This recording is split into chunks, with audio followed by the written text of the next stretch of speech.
presentation, we would like to offer a prayer, and we would like to hear it first from our Muslim brothers and sisters, and then followed by our Christian brothers and sisters. Okay. Bismillahirrahmanirrahim. Alhamdulillahi Rabbil Alamin. Ar-Rahmanir-Rahim. Malik Yawmiddin. Iyyaka na'budu wa iyyaka nasta'in. Ihdina as-siratal mustaqim. Siratal ladzina an'amta 'alaihim. Ghairil maghdubi 'alaihim waladdallin. Amin. So, gracious Heavenly Father, Lord, we'd like to thank you for these blessings that you have given to us as we continue our presentation at this moment, and you will be with us. Thank you so much for everything. In Jesus' name we pray. Amen. Amen. A good day. My name is Cherry Shelby Pinky, and I hope everyone is having a great day today because we, the Group 4, are going to discuss Philippine government assistance to microenterprise during the pandemic and their adaptation to new normal. As we all know, the coronavirus disease, COVID-19, has shocked global, regional, and national economies. People's lives and economic activities have been strictly limited to safeguard health and control the spread of the virus. Private sector businesses have cut back production as well as service delivery and have been forced to temporarily lay off employees. This prolonged containment of COVID-19 increases the risk of business failure and bankruptcy, and that's never been a good news. But we are lucky enough that our country, Philippines, acted quickly to combat the virus and ease its impact. It imposed an enhanced community quarantine ECQ in the National Capital Region and other high-risk regions to stop the spread of COVID-19. But on March and April 2020, the country's Luzon Island went into a complete lockdown that restricted population movement with only a few exceptions. And this resulted in a drastic decline in employment levels, with, projects, with projections suggesting a maximum of 1 million people losing their jobs due to the lockdown. And it actually affected a lot of our countrymen. With the pandemic running for several months now, small and medium-scale business enterprises or micro-enterprises were greatly affected. Micro, small, and medium enterprises are particularly vulnerable to the economic impacts of the COVID-19 pandemic in the Philippines. The crisis is pushing more consumers online, thus accelerating the adoption of e-commerce. This will require further digital adaptation by microenterprise. Promoting the digitalization of microenterprise can help address a number of economic challenges posed by the COVID-19 crisis. However, the process of adapting digital approaches to selling does not come without risk. On the other hand, managing business in this present time where quarantine and other strict health policy measures are implemented, challenges are posed not only for consumers but business owners. Good governance, as discussed in this paper, will aid individuals managing micro-enterprises by giving them ideas on new ways to manage the business and overview of government aids available for the purpose of its sustainability. And as we go along with our study, one of our group members, Dana Prosweco, will discuss an overview of a micro-enterprise. Go ahead, Dana. For the overview of microenterprise, according to the World Bank 1978, the definition of the word microenterprise is dependent on the country's development stage, policy objectives, and administration. Bhattacharya and Londe 2014 defines microenterprise as businesses having fixed capital or a number of workers in which the Indian context, a microenterprise is defined as a business having less than 10 employees and an investment capital of only 10 lakhs or roughly equivalent to 1 million pesos.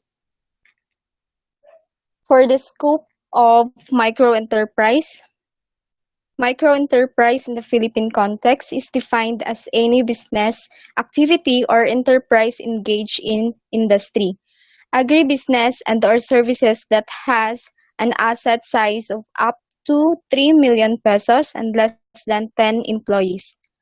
As shown in the table, which is MSME classification based on the March 2012 report of Senate Economic Planning Office. So in microenterprise, there is an asset size up to 3 million pesos and a number of employees of 1 to 9 employees. In small enterprise, there is an asset size of 3 million 1 to 15 million pesos with 10 to 99 employees, and medium enterprise is 15 million to 100 million pesos with a number of employees of 100 to 199 employees. And examples of micro enterprise here in the Philippines are, but not limited to, sari-sari stores, laundry shops, computer shops, printing shops, and canteens. For the economic contribution of microenterprises play a very important role in the economy in the country. As a poor country, the existence of microenterprises reduces poverty by creating jobs for a number of individuals, thereby contributing to the growth of the labor force. As shown in the table 2, which is the number of employees by industry. First industry is the agriculture, hunting, and forestry, with the number of employees of 9,855. For fishing industry, 3,408. Mining and quarrying, 930. Manufacturing, 259,204. Electricity, gas, and water, 2,608. Construction, 5,305. Wholesale retail trade repair services, 816,095. Hotels and restaurants, 233,525. Transport, storage, and communications, 26,161. Financial intermediation, 80,706. Real estate, renting, and business activities, 109,214. For education is 31,516. Health and social work, 53,006. Other community social and personal service activities is 99,567 with a total of 99,506 with a total of 1,729,100. Aside from the contribution in the growth of the labor force, microenterprises also serve a training ground for new enterprises and a valuable partner to large corporations by acting as a supplier of large corporations' products for its locality. Prior for this pandemic, microenterprises faced various constraints which was aggravated with the current situation as policies are now stricter. Hence, the proponents of this paper will discuss digitalization as a catalyst for the sustainability of microenterprise even amid the pandemic. So thank you again, Jana, for the information. And for better understanding, here is a short video clip to know more about what we are trying to emphasize. Please watch this.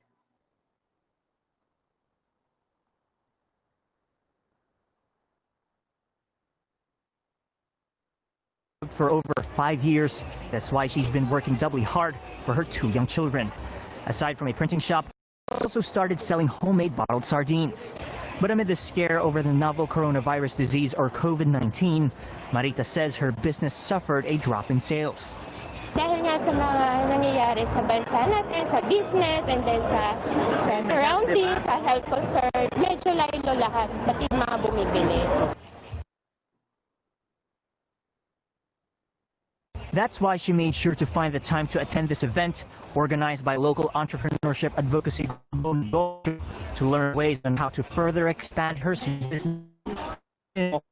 Chairwoman of the Philippine Chamber of Commerce and Industry was Mita's mentor for the day. Aside from helping small businessmen, Limhoko says several programs are also lined up by the private sector and government to reinvigorate the country's sagging consumer environment. So, the whole month of March, we're in several retail goods as well as 7%. What the government is trying to do now with DOT spearheading it and the private that we really invite them to go out. Another mentor at the event is Olivia Limpeao, the head honcho at the country's oldest distillery, Destileria Limpoaco. She says while COVID-19 has made the economic landscape more challenging, local businessmen can still find opportunities. For instance, if importation is delayed, it's good for local manufacturers, right? But, we have to see where the opportunities are.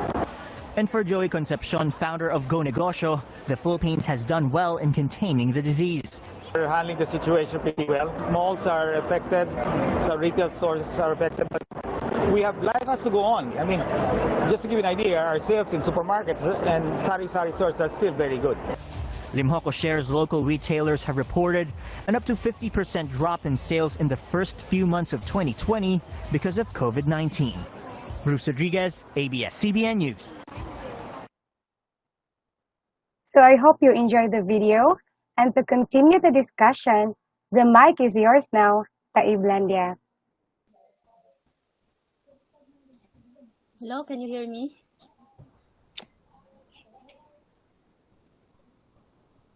Yes, Landia, you can turn on your camera now. COVID-19 has caused major problem in economic activities through quarantines and lockdowns. Older adults and people who have underlying medical conditions are higher risk of having critical symptoms of virus.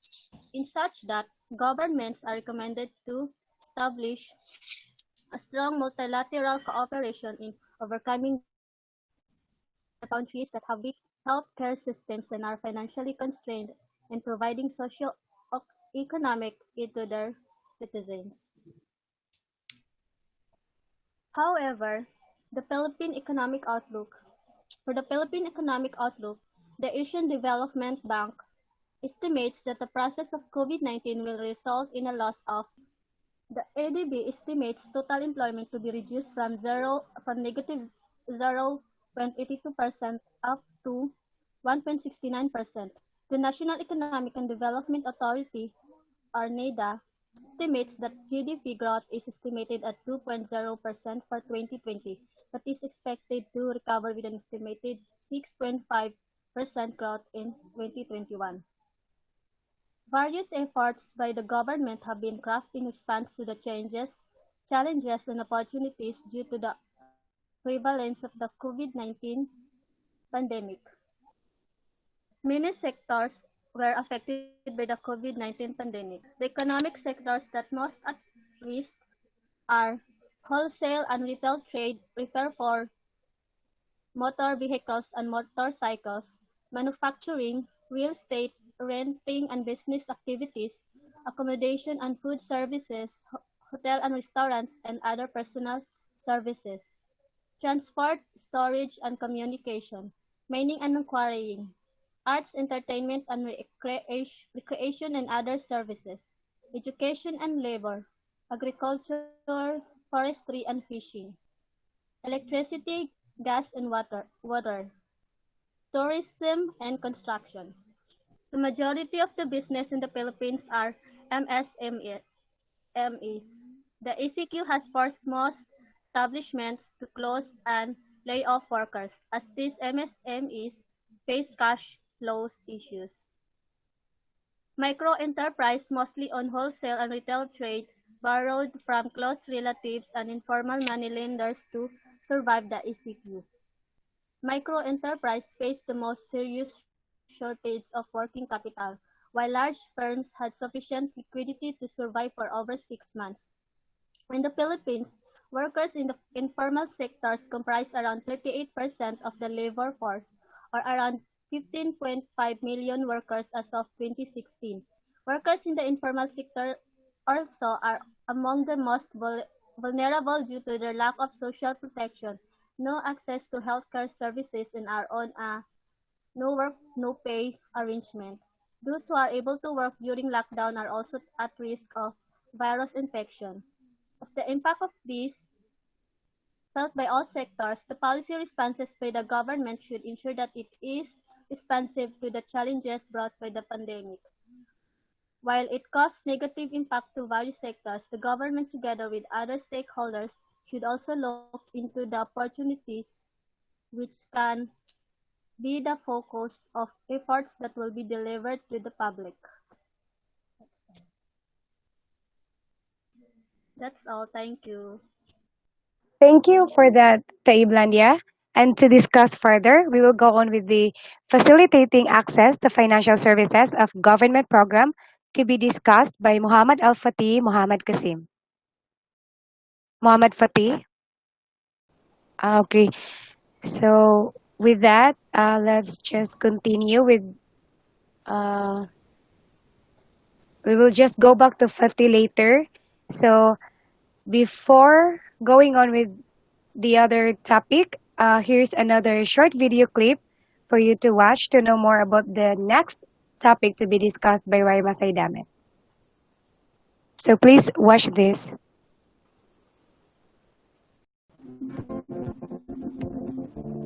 Whether you're a chef or a local fitness coach, going digital could be the key to thriving during a crisis.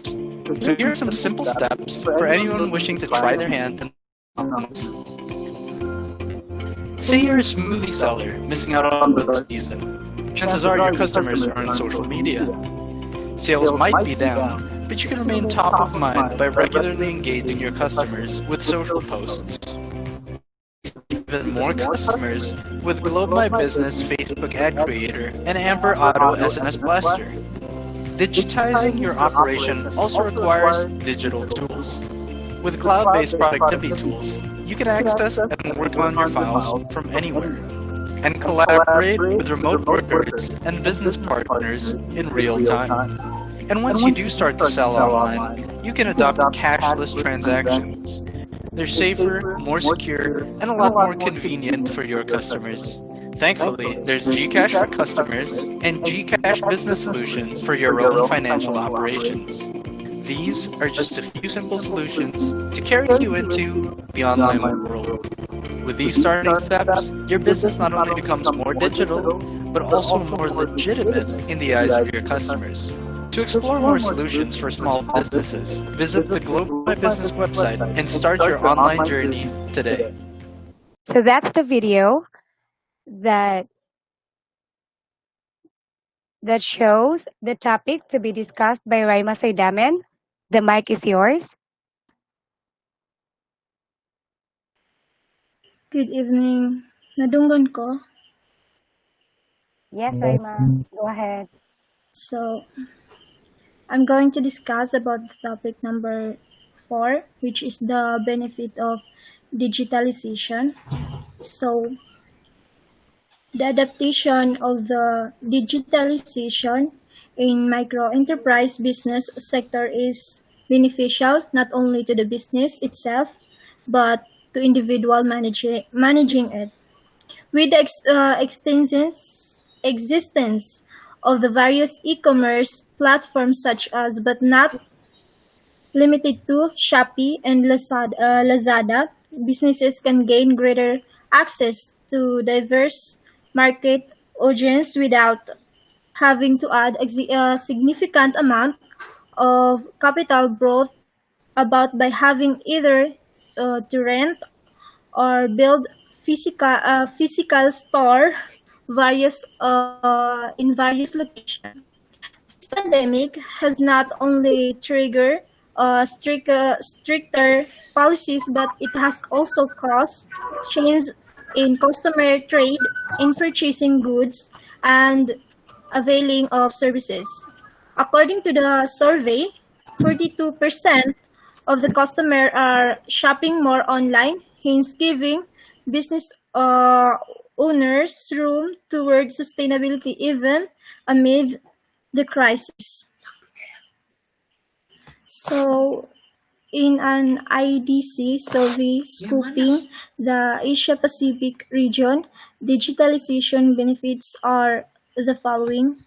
Number one is the cost reduction. One of the benefits of digitalization is reduction of operational cost. Given that micro enterprise business does not necessarily have to have physical store, utility bills, as well as reduce number of employees who will be given salary, will cut operational cost to minimum. The second one is the improved profit margin. With reduce operational cost. So the number two is the improved profit margins. With reducing operational cost, profitability of the business will also improve.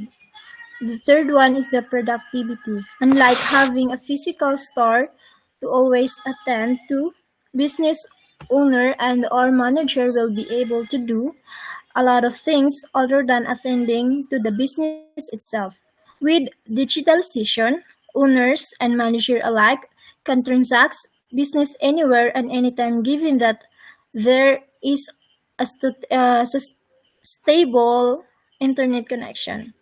E-commerce tools and variety of mobile money and digital payment service are helping business enterprises lock in transaction while customers and business owner alike remain at home or keeping safe from acquiring the virus.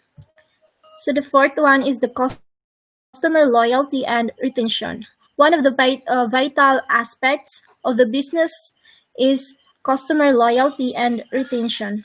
If prior to the pandemic, a micro enterprise has a number of avid customers, this pandemic must sustain its services to those customers by providing them a method of transacting business without compromising the health protocols posed by the LGU. With digitalization, customer loyalty and their retention is encouraged and sustained. The fourth one is the ability to offer new product and services. Digitalization is not a limiting factor to businesses, but rather it is an enabling factor of the business to venture on the production, manufacturing, and sale of new products, as well as editing new services. When Iligan City was, for example, declared to be under a strict quarantine status, Food Panda, a food caterer service, has become one of the top options in purchasing food, thus creating a job opportunity to anyone. So the last one, which is the increasing revenue. With the aforementioned benefits, an increase in revenue is inevitable when adopting digitalization, given that the transactions are done virtually, and to top that, the available e-commerce sites are not costly and does not even require business owners to put up a capital prior to commencing its usage. That's all. Okay. Are we gonna proceed to my subtopic?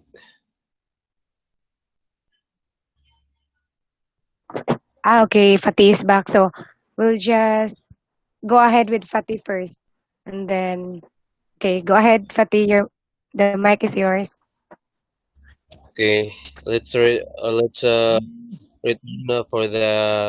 for my subtopic. My subtopic is about facilitating access to financial services of government program. The Philippines becoming an economic champion in the post-COVID world, said by Benjamin E. Ducno.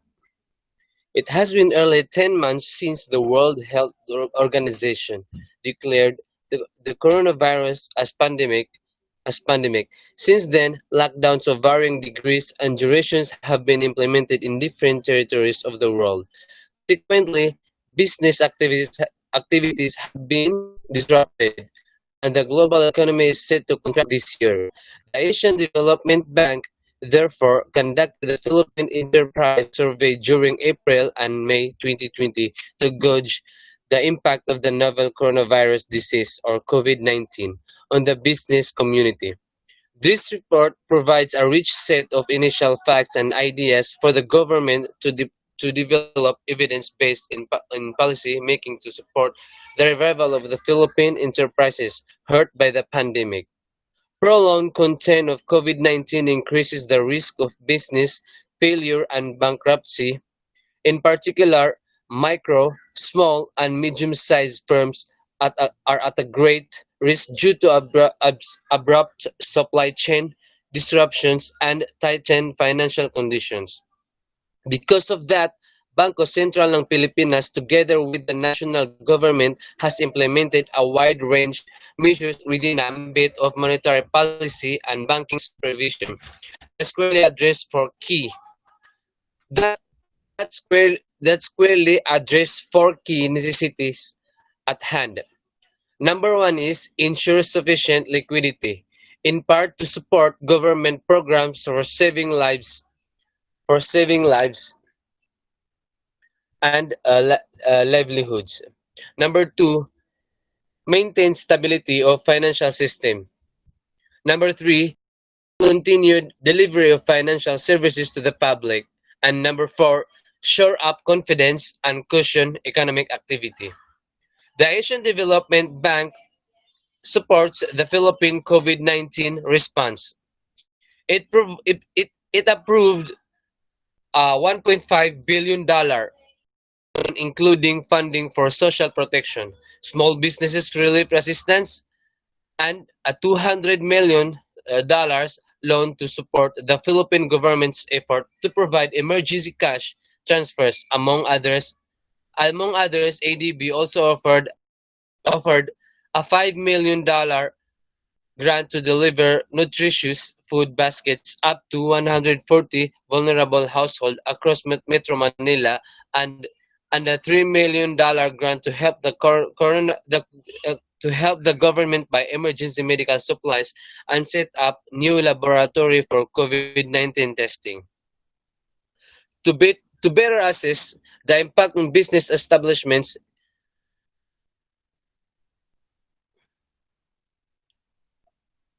um, to better assess the impact of business establishments,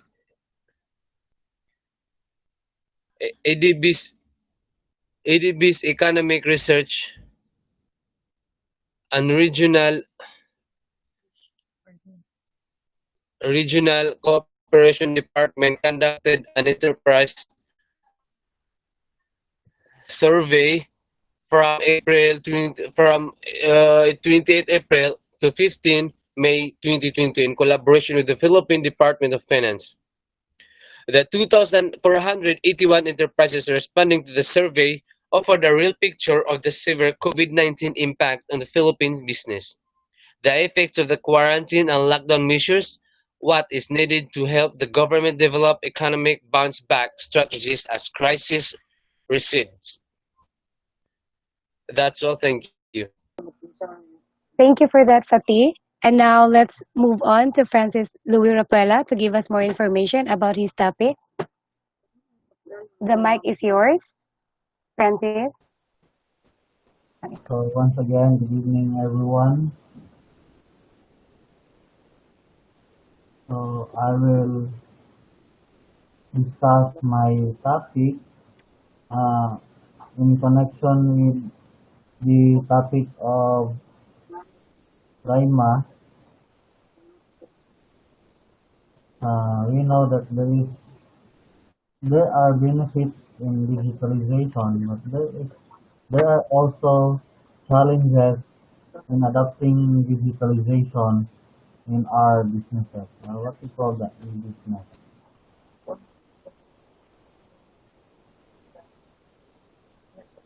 Okay, to continue, the benefits of digitalization are so clear.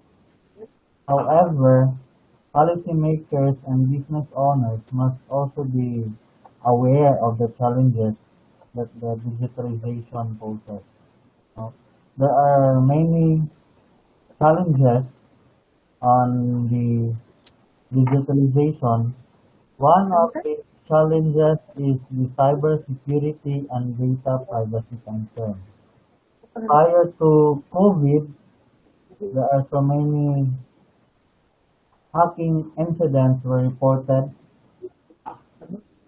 but the pandemic has outlined more. For example, we will continue. For example, uh, there is phishing scams were also reported targeting especially those who are not technically knowledgeable. These phishing scams, for example, mag-send sila ng email, tapos they will get the information of that person and they will use it to get money from that person. This is not only a challenge but could be a hindrance to microenterprise adoption of digitalization. The second one is exposure of to digital fraud. A common consumer's perspective on digital fraud in the context of e-business, electronic business, is the fact that some vendors they will post a fake product or unsafe product or like na-report na yung mga surgical face mask is ni-recycle nila uli at binenta. So, and also the price gouging practices by some manufacturers and retailers. For example, sa mga food panda, mag-order, prank lang yung mag-order. Pero yung mag-suffer is the food courier because they pay for that item. Pero the prank lang sila. These kinds of fraudulent behavior will also impact the customer and the micro-enterprises negatively. The third one is the online misinformation. There are so many instances na nag-rant sa Facebook yung mga customers sa Shopee because they receive the item is yung maliit na item. Sometimes the consumer they will not read the kaning nakalagay sa description ng item. Kahit nakalagay na the same siya but not lang siya replica, pero they buy it without knowing na the size of the item is not the same with the original item. So also the problem is on the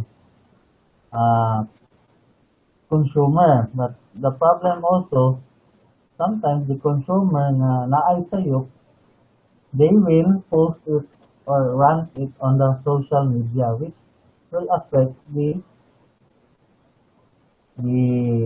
seller. Okay, the internet is a valuable source of information in this age where social media is among the most used platforms among diverse population. For example, Facebook offers the use of pages for various organizations and business to market products online depending on their target reach, and the best of it is that it was free. However, given that it is free, it can also be a fertile ground for spreading false information. Fortunately for microenterprise, false reviews and negative publicity may trigger the loss of the transaction of the customer of that entity. So next is the asymmetric market power and platform dominance. So unfortunately for some large businesses, they have a platform domination where employed to put pressure on startups, no, bago lang nag-start na mga businesses.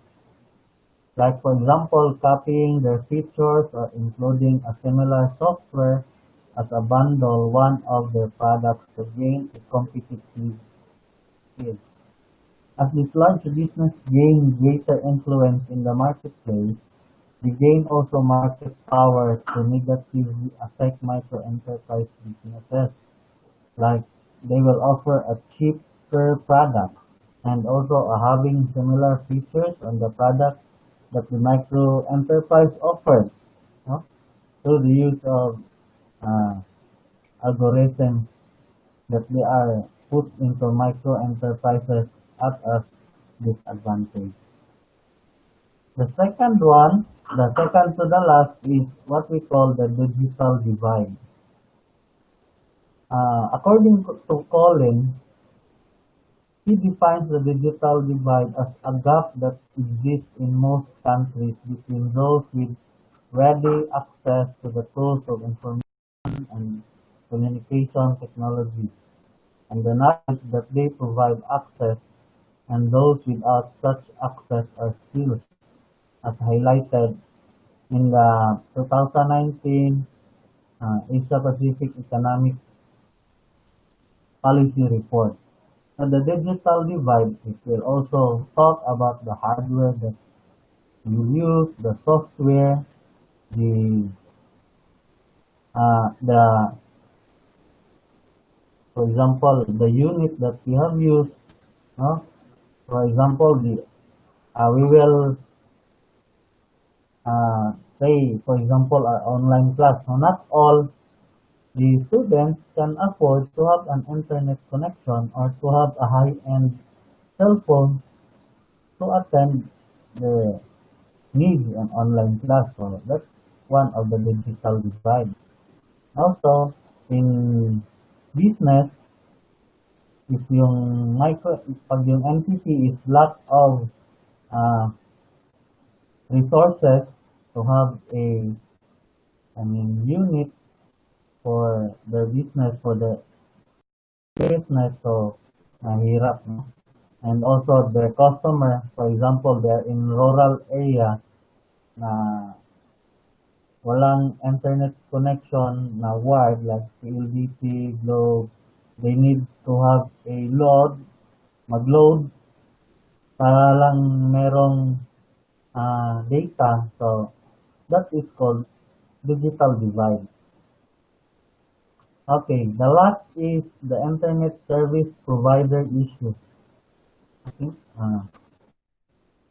So one of the common and most agreed upon challenge of having to deal with the slow, sometimes non-existent internet connection. So pag mahina yung internet connection, we all know the issue of PLDT and the Converge when Liza Soberano rant on Facebook about Converge, the connection. So on the rescue ang PLDT, binigyan nila ng mataas na connection na MBPS si Liza Soberano because it will promote the services. Pero to the list, the the plan nga ginakuha is ano lang, yung tag 1,300 lang. So, even the services, mahina, pag mag-complain, wala namang action. So, one of the problem. Siguro kung medyo mataas yung plan, pag mag-down yung service provider, hindi na masyadong loading. Pero pag 3 Mbps lang the connection of your internet, pag the